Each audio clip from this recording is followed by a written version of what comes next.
Shalom, shalom, bien-aimés dans le Seigneur, que la paix et la grâce du Seigneur soient avec vous encore aujourd'hui. Amen. Nous sommes là, bien-aimés dans le Seigneur, pour notre rubrique Un conseil. Alléluia. Bien-aimés dans le Seigneur, notre Dieu est merveilleux, comme j'aime bien le dire.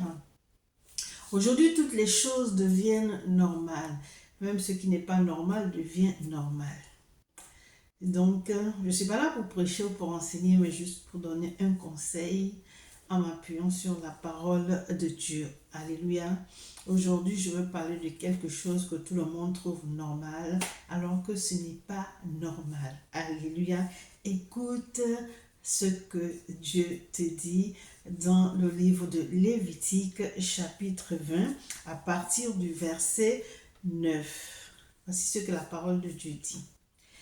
Si un homme quelconque maudit son père ou sa mère, il sera puni de mort. Il a maudit son père ou sa mort, son sang retombera sur lui.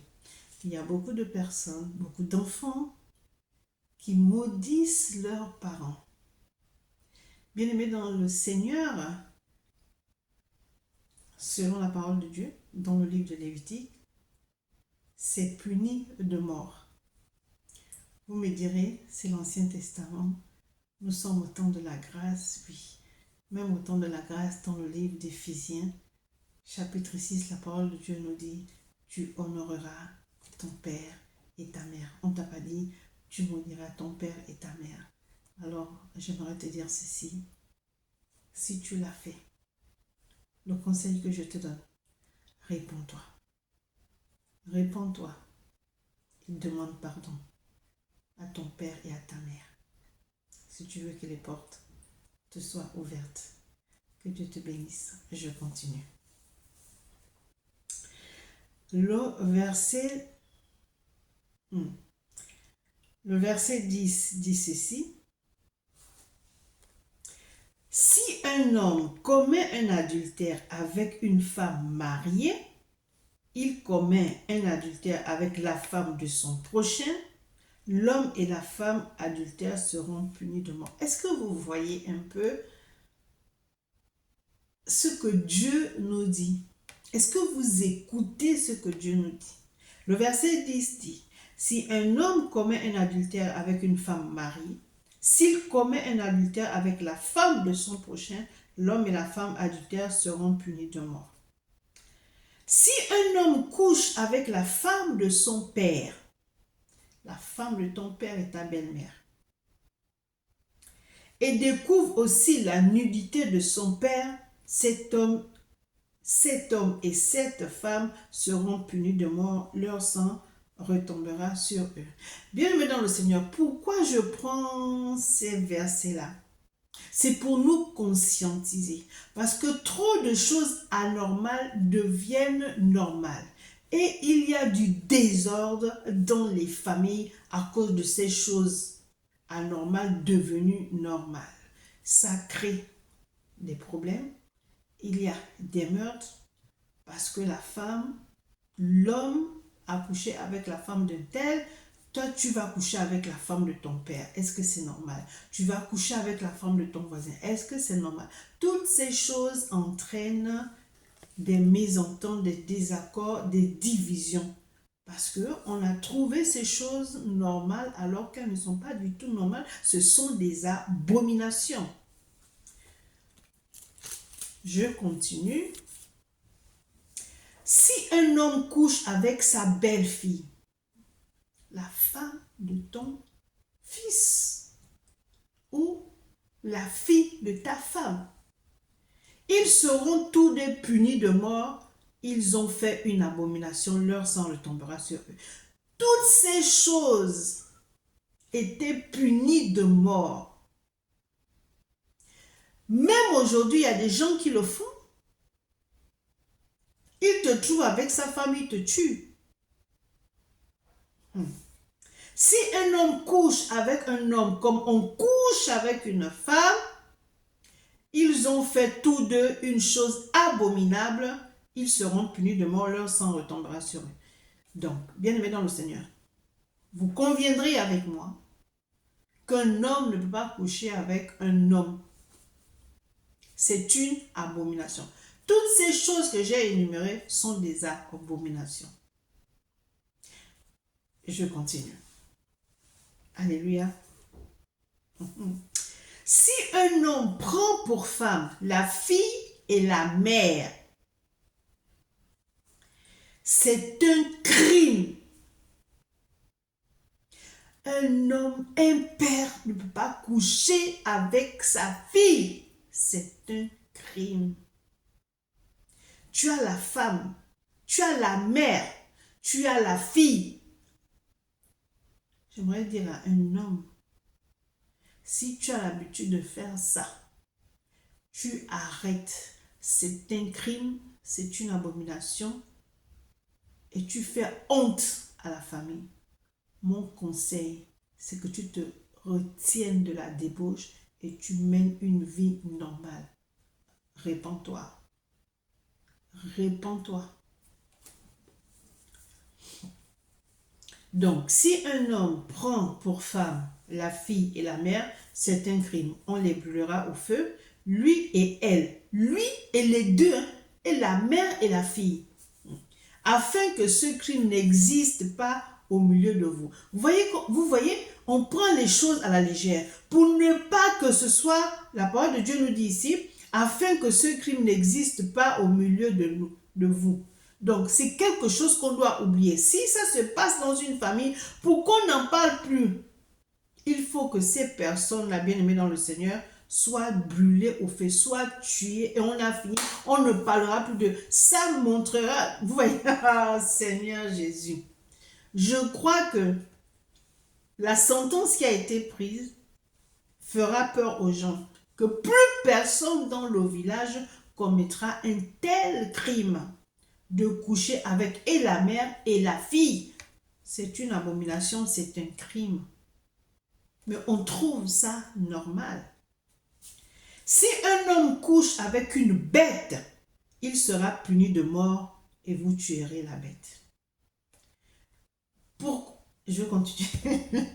Si une femme s'approche d'une bête pour se prostituer à elle, tu tueras la femme et la bête, elles seront mises à mort, leur sang retombera sur elles. Si un homme prend sa sœur, fille de son père ou fille de sa mère, alléluia, s'il voit sa nudité et qu'elle voit la sienne, c'est une infamie. Ils seront retranchés sous les yeux des enfants de leur peuple. Il a découvert la nudité de sa sœur, il portera la peine de son péché. Une sœur, un frère ne peut pas coucher avec sa sœur.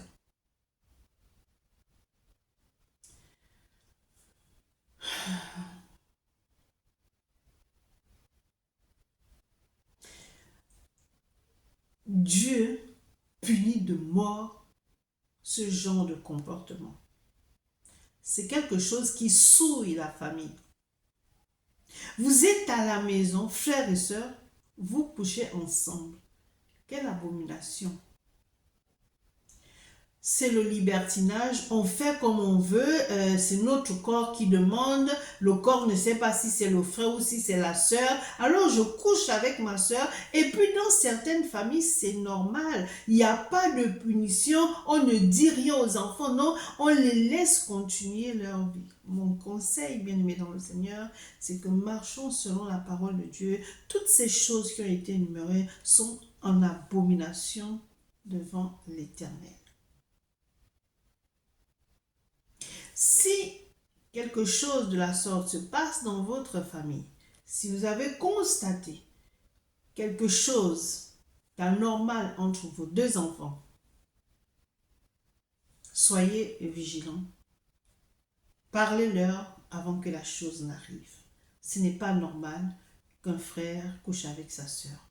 Ce n'est pas normal qu'un homme couche avec sa belle-fille. Ce n'est pas normal qu'un homme marié va coucher avec la femme de son prochain. Ce sont des choses qu'on voit tous les jours. Ce sont des choses qu'on entend tous les jours. Mais bien aimé dans le Seigneur, ce n'est pas normal. Que chacun reste avec sa chacune. Il n'y a pas question de dire la femme de mon ami me plaît, il faut absolument que je couche avec elle. C'est une abomination. Tu commets l'adultère et c'est passif de la mort. Alléluia. Bon. Je veux prendre un autre verset. Le verset 19 dit ceci. Tu ne découvriras point la nudité de la sœur de ta mère. La sœur de ta mère, c'est qui? C'est ta tante. Donc, c'est comme si c'était ta mère. Ni la sœur de ton père, c'est toujours ta tante. Car c'est découvrir sa proche parente, ils porteront la peine de leur péché. Si un homme couche avec sa tante, il a découvert la nudité de son oncle, ils porteront la peine de leur péché, ils mourront sans enfant. Donc, la femme de ton oncle, c'est ta tante. Tu ne peux pas coucher avec elle. La sœur de ton père, la sœur de ta mère, c'est ta tante. Tu ne peux pas coucher avec elle. Il y a trop de désordre dans nos familles. Vous voyez, je connais une famille, des sœurs qui ont couché avec le même homme. Donc, il y a une qui était mariée au monsieur et la sœur a couché avec son beau-frère jusqu'à faire un enfant. Maintenant que l'enfant, personne n'a jamais su qui était le père de la petite. La fille, elle a grandi. Maintenant, elle devait se marier. Elle a dit à sa mère, je ne me marie pas. Si tu ne me dis pas qui est mon père, tu vas me dire qui est mon père. Tu vas me dire qui est mon père. Et c'est là qu'on a fini par comprendre que le père de la fille n'était rien d'autre que son beau-frère qui est le mari de sa sœur. Est-ce que vous trouvez ça normal? Est-ce que vous trouvez ça normal? Non, c'est pas normal. Mais les gens vont dire, mais... Et où est le problème? Non, il n'y a pas une question de où est le problème. Mais ça, c'est... Est-ce que vous vous rendez compte un peu que tu es avec ta sœur? Tu ne doutes de rien et quelques années plus tard, peut-être 20 ans, parce que bon, la fille a ses mariés, je crois qu'elle a peut-être 20 ans ou 25 ans. 25 ans plus tard, tu apprends que le père de ta nièce, c'est ton mari. Mais vous comprenez pourquoi je dis que je ne prêche pas. Je n'enseigne pas, mais je conseille. Je donne des conseils. Si vous voulez prendre ça comme prédication, enseigne-moi. Mais moi, je donne des conseils parce que ça fait trop de dégâts dans les familles. À cause de ce genre de choses. Les enfants peuvent ne plus s'entendre. Les sœurs peuvent ne plus s'entendre. Il y a division dans les familles pour une bêtise, quelque chose qu'on aurait pu éviter, parce que la parole de Dieu me dit que si un homme prend la femme de son... Non, si un homme couche avec sa tante, il a découvert la nudité de son oncle, ils porteront la peine de leur péché et ils mourront sans enfant. Que tu vas coucher avec la femme de ton oncle, pourquoi? Toi aussi tante, pourquoi tu couches avec le neveu de ton mari?